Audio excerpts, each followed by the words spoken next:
Northern Myanmar is one of the last remote and unexplored places left in this world. This region extends into the eastern Himalaya. It is characterized by dense jungle, extremely rugged and challenging terrain, and countless unclimbed peaks. Late in the summer of 2013, a team of 5 Americans and 2 Burmese climbers traveled to northern Myanmar to attempt a first ascent of the mountain called Gamling Razi. Only one other successful climbing expedition in history has been to this isolated portion of the Himalaya. In 1996, Takashi Ozaki of Japan and Namar Johnson of Myanmar made the first ascent of Kakabo Razi, generally accepted as the highest peak in Southeast Asia. There are many conflicting elevation records of Kakabo Razi's height, and many sources hint that another peak, Gamling Razi, could be higher. This expedition set out to test that theory. During their 6-week expedition through the heart of Kakabo Razi National Park, the team traveled over 300 miles on foot, climbing a cumulative 85,000 vertical feet through some of the most difficult and remote terrain on this planet, all for a chance to alter Himalayan history and prove that it is Gamling Razi that is the highest peak in Southeast Asia. This story is not just about climbing Gamling Razi. After decades of isolation, Myanmar's doors only recently opened to the rest of the world. This was to be the first known expedition into the region by Westerners since this change came about. Many of their most profound experiences stem from the privilege of meeting and living with the unique people of this enchanting country. It was these experiences that played the greatest role in giving meaning to this extraordinary journey.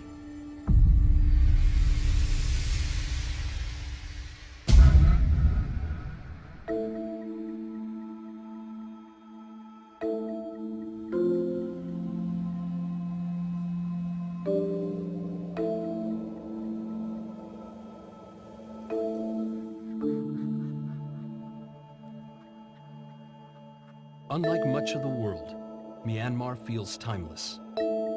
Ancient temples endure throughout Myanmar. The great rivers of this country, the Irrawaddy and Salween, still remain an important source of life for this nation. Roughly 60 million people from 135 different ethnic tribes live in Myanmar, and its history spans more than 2,500 years. Throughout the country, the juxtaposition between modern and ancient blend seamlessly, and the people have an ageless rhythm that's unique to Myanmar.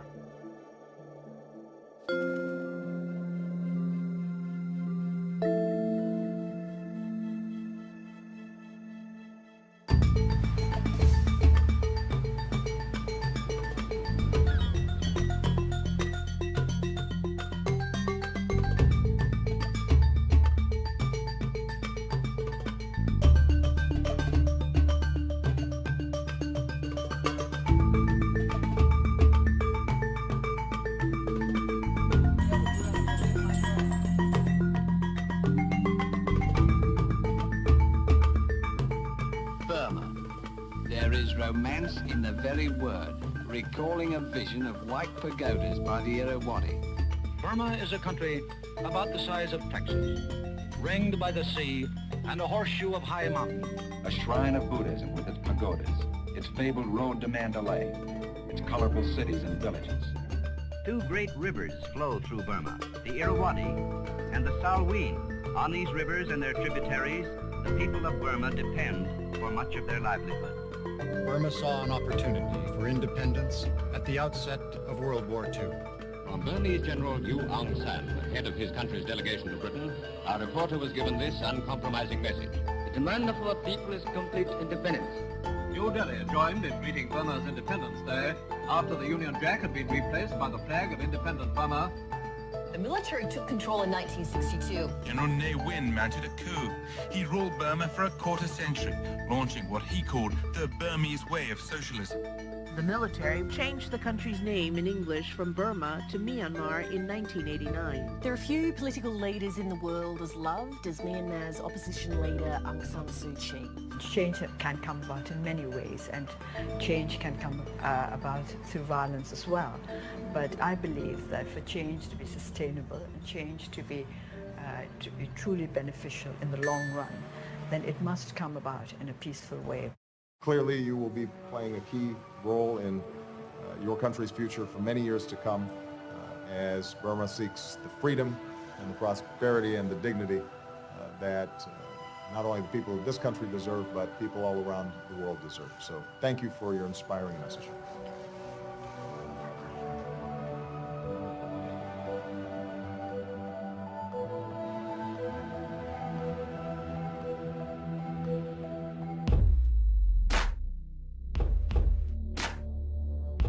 Even in rapidly developing cities like Yangon, traditional values and the country's dominant religion, Buddhism, remain a driving force in the lives of its people, guiding the ebb and flow of everyday life.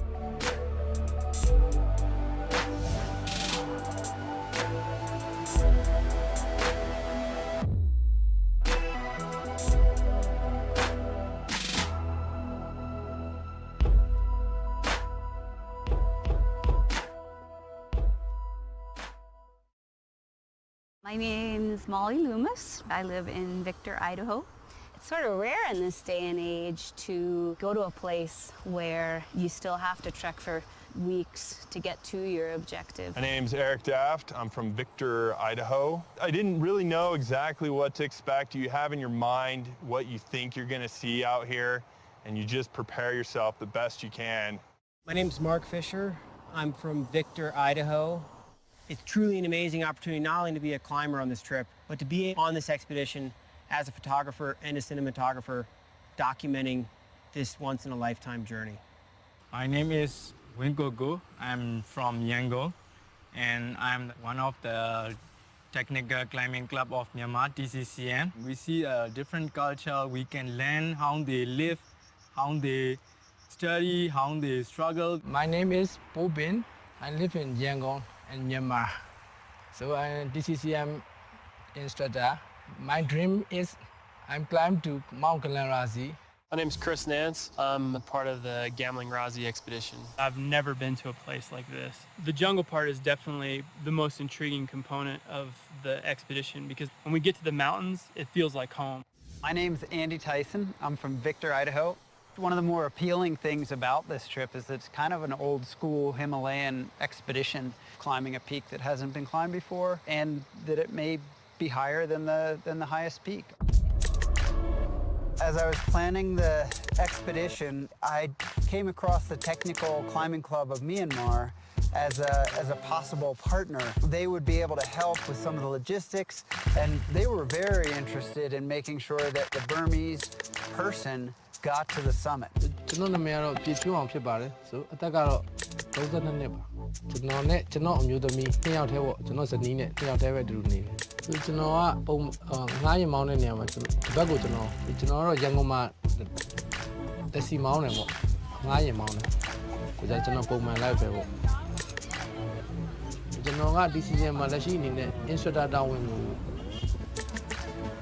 တွေ့ကြုံအများဆုံးသူကိုကျွန်တော်တို့ကလှုပ်ချင်တယ်။ကျွန်တော်တို့ memory ထဲမှာကျွန်တော်တို့ပြန်ကြည့်တော့ဒီခီးစဉ်ကအရင်လည်းခက်ခဲမယ်လို့ယူဆရတဲ့အတွက်ကြောင့်ကျွန်တော်နဲ့ကိုဝင်းကိုနဲ့ကဒီ Kalanrazi ကိုတက်ဖို့ဒါသတ်မှတ်လိုက်တယ်ပေါ့။သတ်မှတ်ပြီးမှ channel member တွေနဲ့ကျွန်တော်တို့သွားပြီးတော့ကိုဝင်းကိုနဲ့စပြီးတော့ဒီတောင်တက်ထဲမှာစတွေ့ကြတယ်ပေါ့။အဲ့တုန်းကစပြီးတော့သူတို့နဲ့ကျွန်တော်နာမည်ဝင်းကိုကိုပါ။ကျွန်တော်အသက်33နှစ်ရှိပါပြီ။ကျွန်တော်က DCCM အလုပ်ရယ်ကျွန်တော်မိသားစုကုံစုံဆိုင်အလုပ်ရယ်ကျွန်တော်မှာအလုပ်နှစ်ခုရှိပါတယ်ကျွန်တော်မှာဟင်းသူစာကျော်ဆိုတဲ့ကျွန်တော်ဇနီးရယ်ကျွန်တော်သားလေးရယ်တစ်နှစ်နဲ့5လရှိတဲ့ကျွန်တော်သားလေးရယ်ကျွန်တော်တို့နိုင်ငံကတောင်နေမဟုတ်ကျွန်တော်ကမ္ဘာမှာရှိတဲ့တောင်နေပေါ့လေကျွန်တော်တို့မြန်မာနိုင်ငံသားတစ်ယောက်အနေနဲ့ဂုဏ်ယူပြီးတော့ဟောနော်မြန်မာနိုင်ငံသားတစ်ယောက်အနေနဲ့ကိုတက်ဆွမ်းနဲ့စူးစမ်းအားထုတ်တဲ့ဥစ္စာကိုကမ္ဘာသိအောင်ဟောနော်မြန်မာနိုင်ငံအတွက်ဂုဏ်ယူပြီးတော့တက်ချင်တယ်လို့ကျွန်တော်မြင်ပါတယ်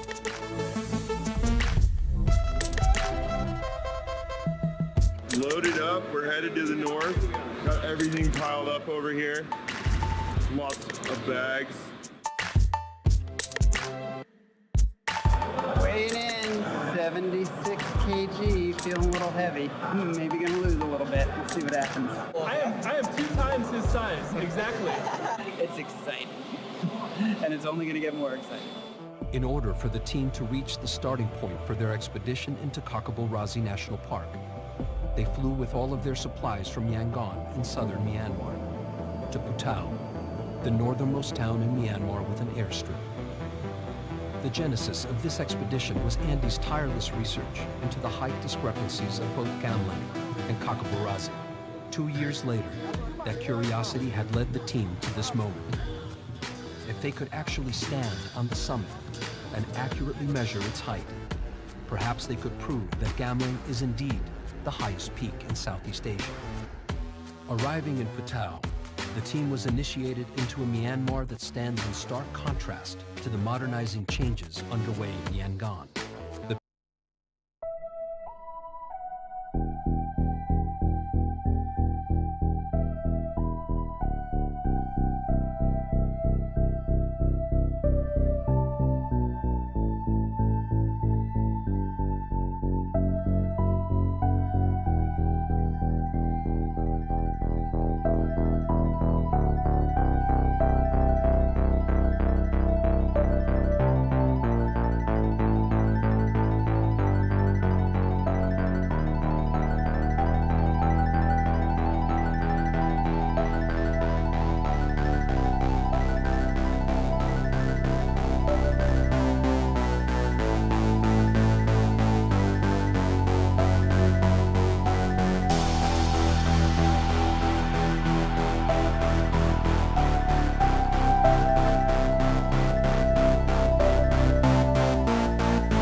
upon a bridge, we jump off it.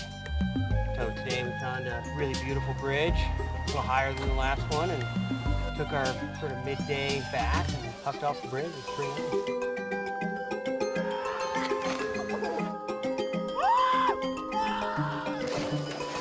And as usual, we have this beautiful river and a nice bridge to jump off of.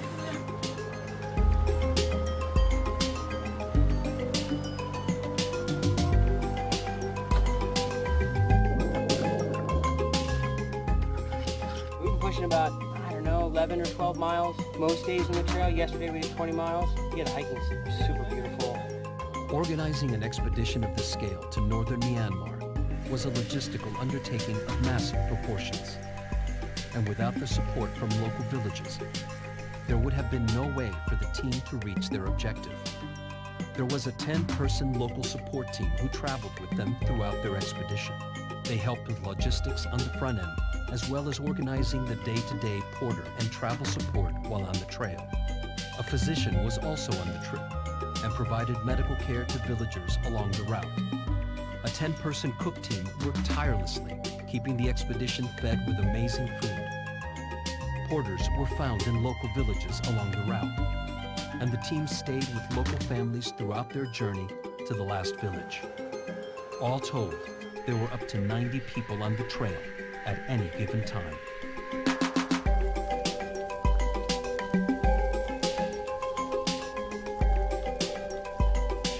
I just saw the most gigantic spider crawling on the wall of our sleeping arrangement tonight. How big gigantic? And he was fast, and he looked like the one in Arachnophobia that killed like an entire town. Yeah. Oh, that's the guy, dude. Dude, I don't want to sleep out here.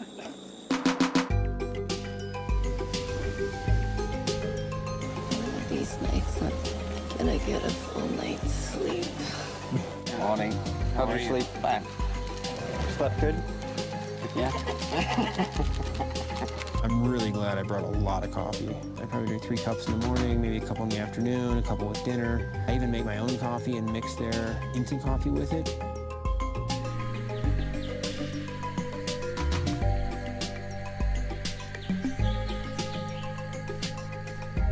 I think these bugs bite. Can't tell yet. My shoes were both filled with bees, and then I couldn't find anywhere that wasn't. Bees everywhere. There was a swarm there, so we all ran down the trail until we found the first spot where they weren't swarming around us.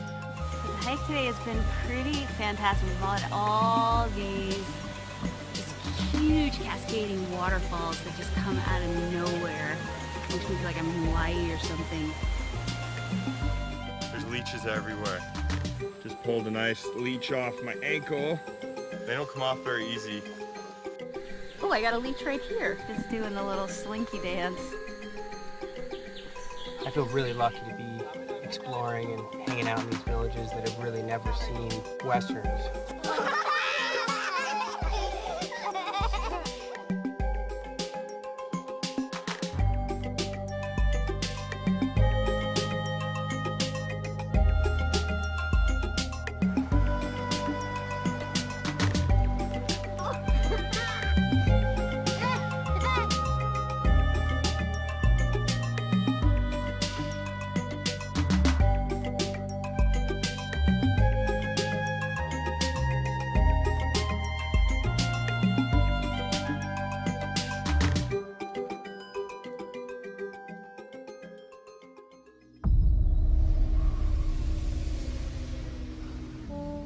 ဒီခက်ကဘူရာစီအမျိုးသားဥယျာဉ်ကြီးอ่ะဆိုလို့ရှိရင်ကျွန်တော်တို့ရောက်ခဲ့တဲ့အချိန်မှာပေါ့နော်တကယ်ဟိုအရန်လှပြီးတော့တကယ်တစ်တောတွေเนาะတောတောင်ရေမြေတဘာဝဒီအကုန်လုံးကတကယ်တဘာဝအတိုင်းပဲပေါ့နော်မပျက်စီးသေးပဲနဲ့လှလှပပယူရှိနေတယ်ဘာဖြစ်လို့လဲဆိုတော့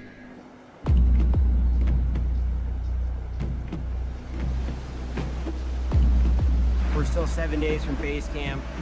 I'm not gonna lie, this is one of the toughest hikes to a climb I've ever done in my life. Probably the toughest. There's no relief. The trails are wet, slippery, side hilly.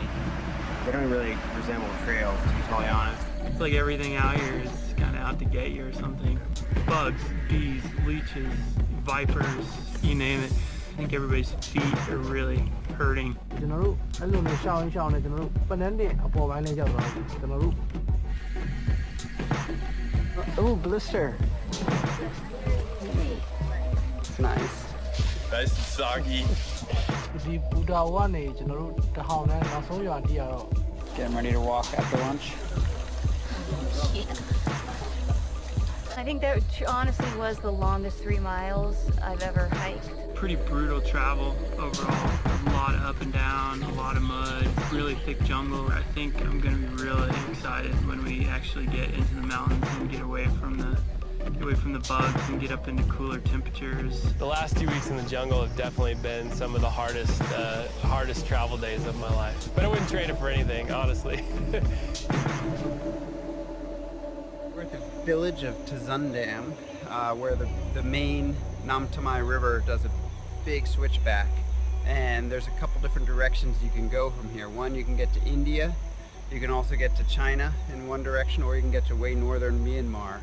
So we're going to head up north on the main Nam Tamai River.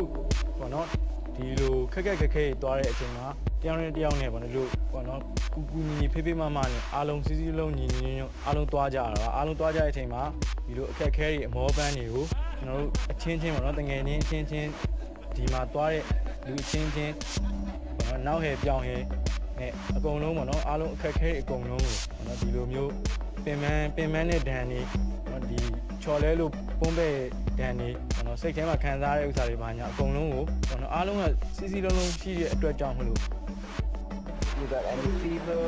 Anything? Nah, I'm going a little crazy though. Well, we're getting closer, which is good. And if any luck, we'll be there in 7 days. That's just a base camp. Really, so I gotta climb the peak. Despite the extremely difficult travel, the experience of being among the first Westerners to enter the raw beauty of Kakabo-Razi National Park was worth the struggles. Living with villagers whose cultures had been largely unchanged and to this day still have minimal contact with the outside world is an experience that remains possible in only a few distinct places in the world. After 11 tough days on the trail, the team was more than ready to finally arrive at the last village on their route, to Hundam. ရောက်ဖို့တော့မှ17ရက်ခီးပူတာဝါနေလမ်းလျှောက်တယ်ဆိုပူတာဝါအဲ့တဟောင်းနန်းကနေမှ base camp ကိုကျွန်တော်တို့နောက်ထပ် That's village. Yes, that's village. Made it here. After how many miles? 150 miles.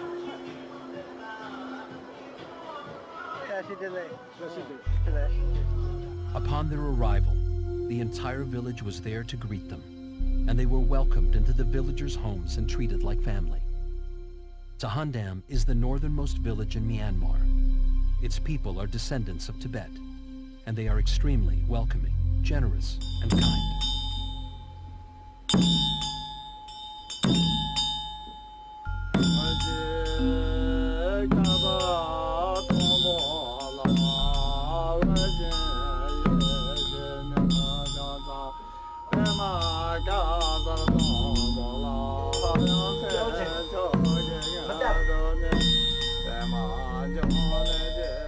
We're at the last village, and we're doing a little repacking, kind of organizing our stuff, getting everything ready for base camp, going through the food, and we're just making sure everything's ready to go for the last 4 days, all the way to base camp. None of us have seen the mountain yet. I think we're all anxiously awaiting seeing it. We've been hiking for about 150 miles through the jungle. We've already been challenged just to get here, so it would be nice to feel like once we're here, we can actually climb the mountain. But I don't know that we can. So it's a little daunting to think about the climb right now. And I have no idea what it's going to look like. We have some satellite photos, but we're going to have to get there and see what's happening. Beyond the last village, the relentless jungle trails and the uncertainty of the route ahead wore down the group. Their bodies were tired. Each passing day, they were getting closer to their objective. But the toughest part still lay ahead. As the team quickly ascended through difficult terrain toward base camp, temperatures became much cooler, and the vegetation changed dramatically. It was mossy and lush, much like the Pacific Northwest. The transition from village life to wilderness camping was a welcome change, and the team savored this time camping with the local ethnic Tibetans.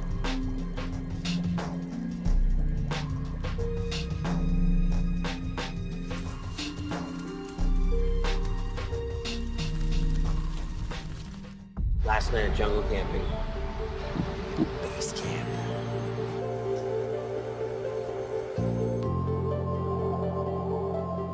The hike up to base camp was pretty epic. It had some treacherous moments. You can see that there's a lot of avalanche activity around here, some ice tunnels that the river traveled through.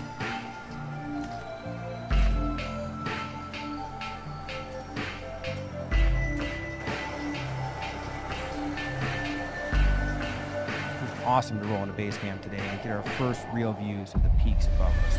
And it was such a relief to get here after weeks on the trail and be welcomed by this incredible alpine Shangri-La. We got the teepee set up, and we got a little stove going. Teepee sounded luxurious, only to find out that the teepee is a very leaky environment. Most of it's wet, more wet than the manufacturer suggests. You know, we've done the best we can, but really the only way we're going to know what we've got is to get up there and see what's going on. Coming up this thing, this is the ridge, this is the flat spot, that's the peak. I just don't know what it's going to be like, but I'm excited to check it out.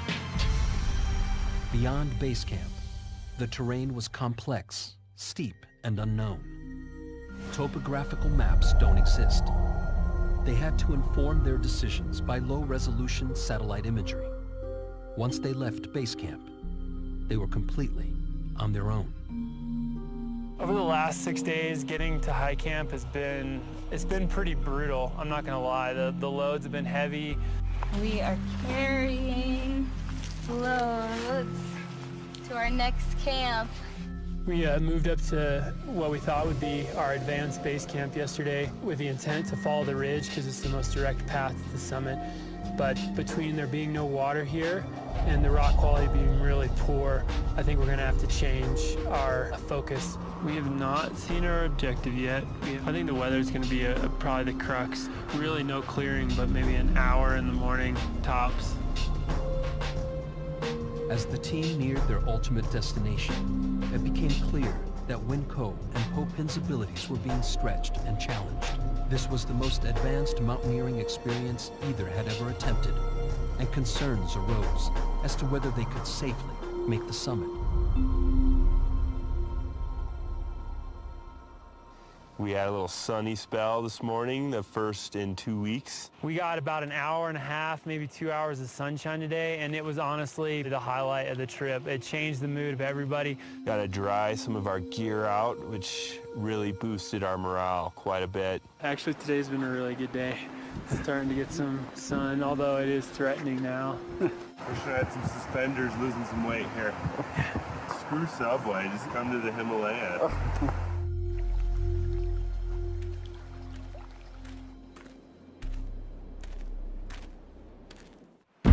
First look at Gamling, Razi. I just got up here, 16,000 feet. It's pretty crappy rock up to this point. This is the kind of stuff we're dealing with. It's going to be technical for sure. A little less excited about the ridge and a little bit more excited about snow and ice. And there's some big hanging glaciers and seracs and stuff. There's one kind of right there, just on the edge of the cloud. Pretty big hanger serac that would be tough to get around. We saw the mountain for the first time today, which was super awesome to see. Our route's directly above us. looks pretty promising. And we found a perfect spot right here at the base of our route. We just have a few days here and looking for a good weather window to get to the top. We pulled the team together and had a little discussion with the Burmese climbers, just again reiterating the fact that it was going to be a big day. Winco's put a ton of energy and effort into this climb, and throughout the trek been trying to coach him on different ways to move efficiently, emphasizing to him that we do need to see faster paces up higher on the mountain. We're all feeling a little anxious to climb this thing, hoping the weather settles down for us. There's a chance we might get some sun in the next week, or we'll climb this thing in the rain, one of the two. So tomorrow we're gonna wake up early and give it a shot, see what we can do.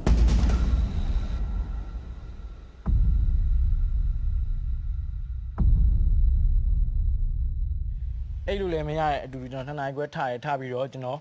Genuine to it, you know, to do, who believe or not.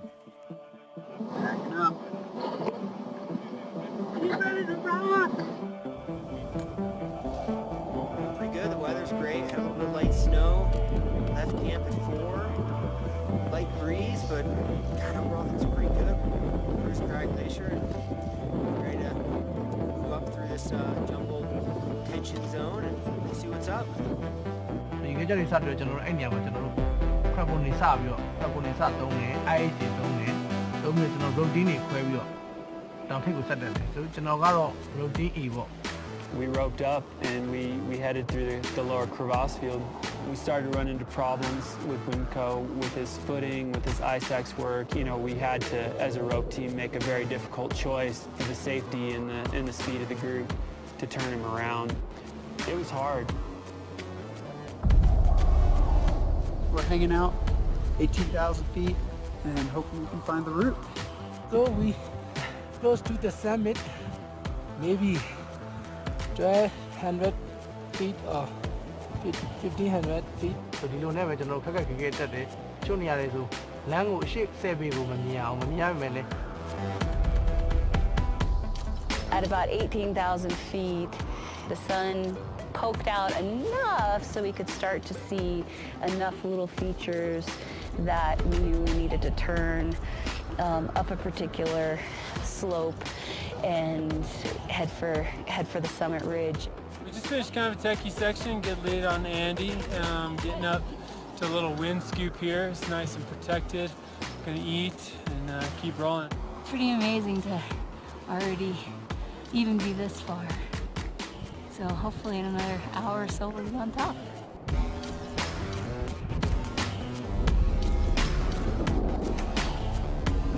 Yeah, almost to the top. Gambling Rose. Had about 500 feet to go to hit summit. We're psyched!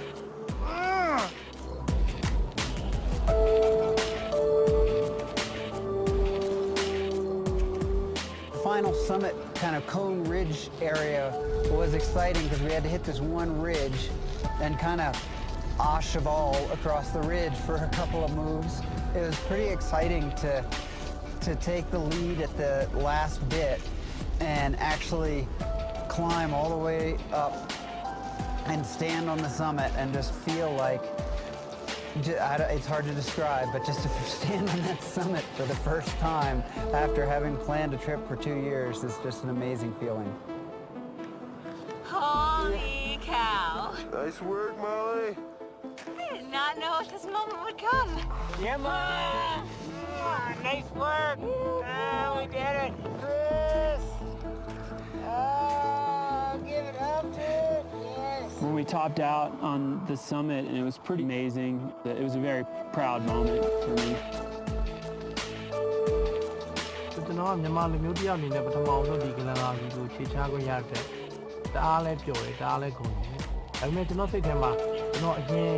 When Popin got to the summit and he was so excited. Andy, Molly, Mark, Aaron, Chris, when he got up there and definitely made me feel very emotional about the climb and the work and the teamwork that we put in to make it happen. Reaching the summit was a pinnacle achievement for the team. And in that moment, the collective stresses of the expedition suddenly went forgotten. They had accomplished their goal of not only making the first ascent of Gamling Razi, but also taking a direct measurement of the summit's elevation using an advanced GPS receiver. The descent remained, but for a time, they basked in the experience of standing where no one else had ever stood before. ကျွန်တော်တောင်ထိပ်ကိုရောက်သွားတော့တောင်ထိပ်မှာကိုဗမာဆိုလို့ကိုတယောက်တည်းပဲရှိတယ်ဆိုကိုတငယ်ချင်းဖြစ်တဲ့ကိုဝင်းကိုကလည်းပြန်လှည့်တော့ကျွန်တော်တအားလဲဝမ်းနေတယ်တအားလဲစိတ်မကောင်းဖြစ်တယ်တောင်ထိပ်မှာနောက်ဆုံးကျွန်တော်သူ့နာမည်တော့အကျေးအော်ခေါ်လိုက်တယ်ကိုဝင်းကျွန်တော်ပြန်ဆင်းပေးခဲ့တယ်ပြန်ဆင်းပေးခဲ့တာဘာအတွက်လဲဆိုတော့ကျွန်တော် team အတွက် team အောင်မြင်ဖို့ပေါ့နော်ကျွန်တော်အဲ့ချိန်မှာကျွန်တော်ဆုံးဖြတ်ချက်ကအဲ့ဒါပါ team He had a lot of hopes in coming into this, and he worked really hard to be here. And so turning him around was a really, really tough call. As much as we all hoped he would succeed, it just wasn't in the cards. Back! Everybody's in, Winco. Hello. I'm sorry, buddy. Nice work out here. We got into camp and Winco was waiting.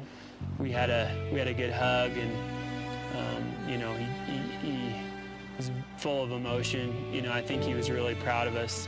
ဆိုတဲ့အတွက်ကြောင့်ကျွန်တော်နှလုံးသားထဲမှာ team ဆိုတဲ့စိတ်ဓာတ်ကိုထည့်ပြီးတော့ပေါ့နော်ကျွန်တော်ဆင်းနေတာ I think that's the hardest part of mountaineering is not making the top sometimes.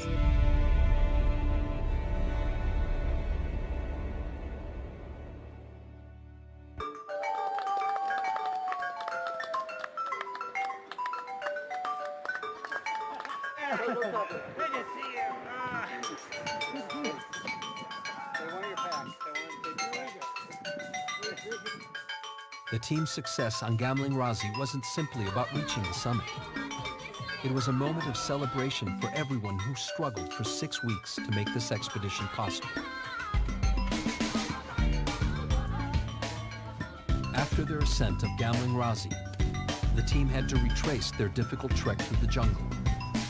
By the time they reached the national park border village of Panam Dim, they had traveled close to 300 miles on foot and climbed a cumulative 85,000 vertical feet.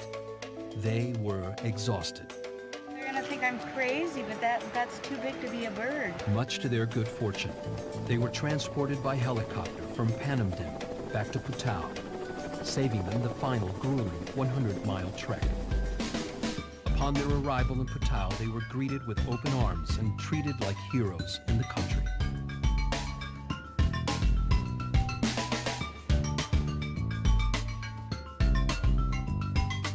Making a first ascent on a big peak is important to me, but more important than that is just the all-encompassing experience of this expedition.